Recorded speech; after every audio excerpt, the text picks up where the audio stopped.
السلام علیکم ورحمۃ اللہ وبرکاتہ۔ بسم اللہ الرحمن الرحیم۔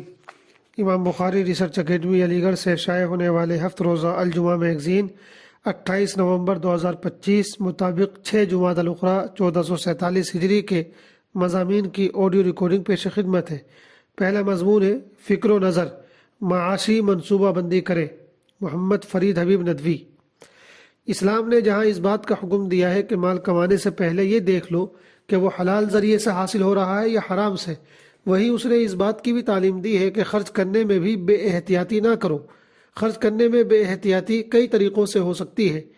ایک یہ کہ انسان جائز و ناجائز، حلال و حرام ہر جگہ خرچ کرے۔ اس بارے میں انسان کو متنبہ کیا گیا ہے کہ تم جہاں بھی خرچ کرو گے اس کا حساب دینا پڑے گا۔ چنانچہ ایک مشہور حدیث ہے جس میں بتایا گیا ہے کہ قیامت کے دن جب تک انسان 4 سوالوں کے جواب نہ دے گا اپنی جگہ سے ہل بھی نہ سکے گا۔ ان میں ایک سوال یہی ہے کہ مال کہاں خرچ کیا۔ بے احتیاطی کا ایک پہلو یہ ہے کہ انسان خرچ تو جائز موقع پر کرے مگر فضول خرچی کرے یا جھوٹی شان دکھانے کے لیے خرچ کرے۔ یہ چیز بھی انسان کے لیے سخت نقصان دہ ہے۔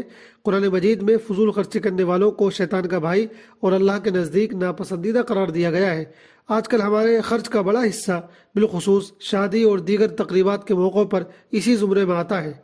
خرچ کرنے میں بے احتیاطی کا ایک پہلو یہ بھی ہے کہ انسان صحیح جگہ بھی خرچ کرے اور فضول خرچی بھی نہ کرے مگر وہ بغیر منصوبہ بندی سے خرچ کرے۔ جو کمائے اور جتنا کمائے سب خرچ کر ڈالے، وہ آئندہ کے لیے کچھ سیونگ نہ کرے۔ یہ بھی بے احتیاطی ہے اور بڑی تکلیف دہ ہے۔ ان دنوں ہم دیکھ رہے ہیں کہ خرچ کرنے میں یہ تینوں قسم کی بے احتیاطیاں پائی جا رہی ہیں اور دن بدن بڑھتی جا رہی ہیں۔ اس وقت ہم خاص تیسرے پہلو پر گفتگو کرنا چاہتے ہیں۔ ہمارے ہاں جو نوجوان ہیں 20-25 سال کے جو گھر چلانے بقدر کما رہے ہیں، ان میں ایک کمزوری یہ نظر آتی ہے کہ وہ آئندہ کے لیے کوئی سیونگ نہیں کرتے، بس جتنا کمایا سب اڑا دیا۔ بلکہ اس سے بھی بدترین بات یہ ہے کہ اپنی کمائی سے زیادہ اڑا دیا۔ چنانچہ وہ قسطوں پر چیزیں خرید لیتے ہیں اور پھر مہینوں اور سالوں تک اس کی EMI بھرتے رہتے ہیں۔ نتیجہ یہ ہوتا ہے کہ وہ 10-15 سال کی کمائی اور محنت کے باوجود زیرو پر ہی رہتے ہیں۔ ان کے پاس کوئی بچت نہیں ہوتی۔ پھر جب وہ کچھ میچیور ہوتے ہیں تو افسوس کرتے ہیں۔ پھر یہ بات صرف نوجوانوں پر ہی عائد نہیں ہوتی بلکہ بڑی عمر کے لوگ بھی یہ غلطی کرتے ہیں۔ جب بچت کی بات ہوتی ہے تو لوگ سمجھتے ہیں کہ بچت تو وہ کرے جس کی کمائی زیادہ ہو۔ ہم 20-30 ہزار کمانے والے کیا بچت کریں؟ لیکن ایسا نہیں ہے۔ ہر ایک کو اپنی کمائی کے حساب سے بچت کرنی چاہیے۔ جو 20 ہزار کما کر بچت نہیں کر سکتا وہ کل کو 2 لاکھ کما کر بھی بچت نہیں کر پائے گا۔ اس کے بالمقابل ایک رجحان یہ بھی ہے جس پر پھر کبھی بات ہوگی کہ بہت سے لوگ زیادہ بچت کے چکر میں گھر والوں کی ضروریات ہی پوری نہیں کرتے۔ یہ بھی غلط بات ہے۔ جب بچت کی بات کی جاتی ہے تو بعض لوگ اسے توکل اور دینداری کے خلاف سمجھتے ہیں، حالانکہ خود ان کی یہ بات غلط ہے۔ قرآن و حدیث سے معلوم ہوتا ہے کہ انسان اپنی تدبیر کرے اور پھر اللہ پر بھروسہ کرے۔ خود قرآن مجید کی ایک آیت ہے، اللہ تعالیٰ کا ارشاد ہے وَلَا تَجْعَلْ يَدَكَ مَغْلُولَةً إِلَىٰ عُنُقِكَ وَلَا تَبْسُطْهَا كُلَّ الْبَسْطِ فَتَقْعُدَ مَلُومًا مَحْسُورًا۔ اور نہ تو ایسے کنجوس بنو کہ اپنے ہاتھ کو گریبان سے باندھ کر رکھو اور نہ ایسے فضول خرچ کہ ہاتھ کو بالکل ہی کھلا چھوڑ دو جس کے نتیجے میں قابل ملامت اور قلاش ہو کر بیٹھنا پڑے۔ سورہ یوسف میں ہے کہ حضرت یوسف علیہ السلام نے اپنے زمانے میں مصر کے بادشاہ کو یہی رائے دی تھی کہ 7 سال کی پیداوار کو آئندہ آنے والے 7 سالوں کے لیے بچا کر رکھنا۔ دراصل یہ ایک تدبیر ہے جس کی شریعت نے اجازت دی ہے، اس سے زیادہ کچھ نہیں، اور تدبیر توکل کے خلاف نہیں ہوتی۔ واللہ عالم۔ دوسرا مضمون ہے اصلاحیات، روحانیت جسے ہم کھوتے جا رہے ہیں، محمد فرید حبیب ندوی۔ روحانیت سے مراد اللہ سے تعلق ہے۔ جس طرح ہمارے جسم کو بیماریاں لگ جاتی ہیں اسی طرح ہماری روح بھی بیمار ہو جاتی ہے۔ اس وقت ہمارا سب سے بڑا مسئلہ یہ ہے کہ ہماری ساری توجہ اپنے جسم پر ہے۔ جسم کو خوبصورت اور طاقتور بنانے کے لیے بہت سی چیزیں مارکیٹ میں موجود ہیں، غذا، دوا، کریم اور فیشن سے بھرپور لباس۔ یہ سب چیزیں جسم کو خوبصورت بنانے کے لیے ہیں، مگر جو ہماری روح ہے اسے خوبصورت بنانے پر ہماری توجہ کم بلکہ ختم ہوتی جا رہی ہے۔ روح خوبصورت بنتی ہے اللہ کی محبت سے، اخلاص سے، اچھے جذبات سے، انسانی ہمدردی سے اور دل کی پاکیزگی سے۔ آج انسان ظاہر پرستی اور مادیت کے چکر میں اتنا آگے بڑھ گیا ہے کہ اسے اپنی روح کے تقاضے ہی یاد نہیں رہ گئے۔ ایسا لگتا ہے کہ جو لوگ دیندار نظر آتے ہیں وہ بھی مشین کی طرح دینداری کے اعمال تو کرتے ہیں مگر ان کے اندر بھی روحانیت موجود نہیں۔ وہ نماز پڑھتے ہیں مگر دل میں اللہ کی یاد نہیں، وہ تلاوت کرتے ہیں مگر دل غافل رہتا ہے، وہ روزہ رکھتے ہیں مگر زبان اور آنکھ گناہ سے آلودہ رہتی ہے، ہاتھ میں تسبیح ہے مگر دل میں ریاکاری۔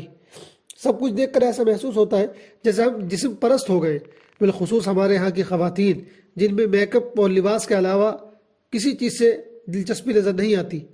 روحانیت کے گم ہونے کی ایک شکل تو یہ ہے جس کا اوپر تذکرہ ہوا، یعنی دینی اعمال بھی کھوکھلے ہو گئے ہیں، وہ بھی یا تو عادت کی وجہ سے انجام پاتے ہیں یا دکھاوے کے لیے یا کسی اور ظاہری مقصد کی خاطر۔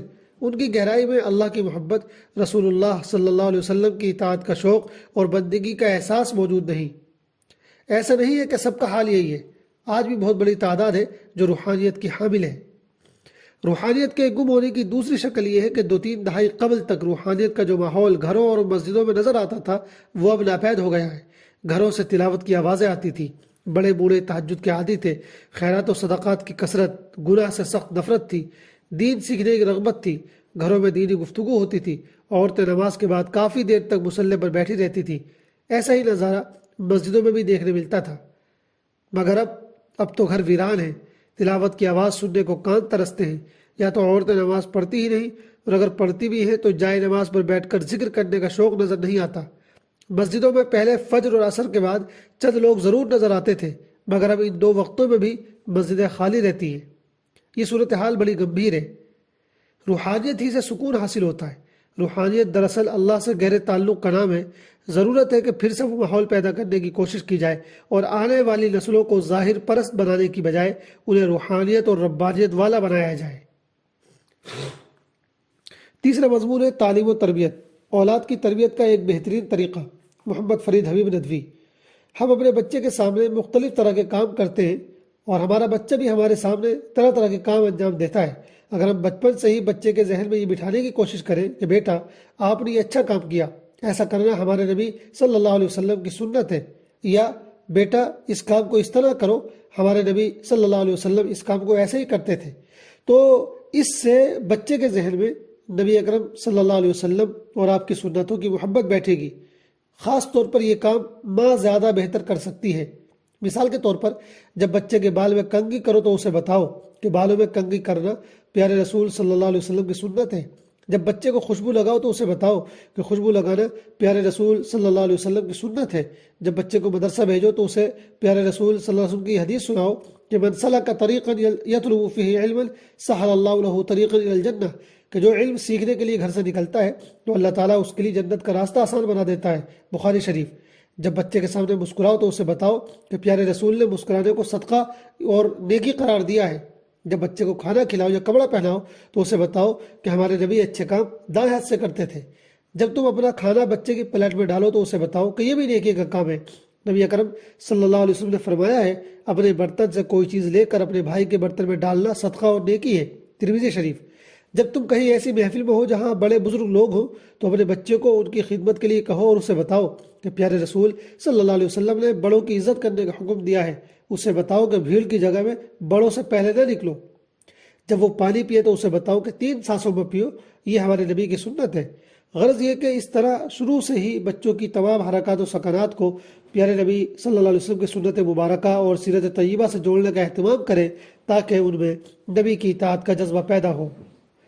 آخری مضمون مسائل، نمازی کے سامنے سے اٹھنے کا حکم۔ سوال: اگر ایک شخص نماز پڑھ رہا ہو اور دوسرا اس کے آگے نماز پڑھ رہا ہو تو کیا اگلا نمازی اپنی نماز سے فارغ ہو کر کسی کام کے لیے اٹھ کر اس کے سامنے سے جا سکتا ہے؟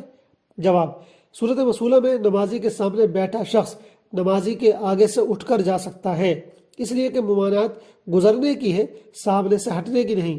البتہ اگر کوئی خاص ضرورت نہ ہو تو نہ ہٹنا ہی بہتر ہے۔ دارالافتاء بنوری ٹاؤن۔ والسلام علیکم ورحمۃ اللہ وبرکاتہ۔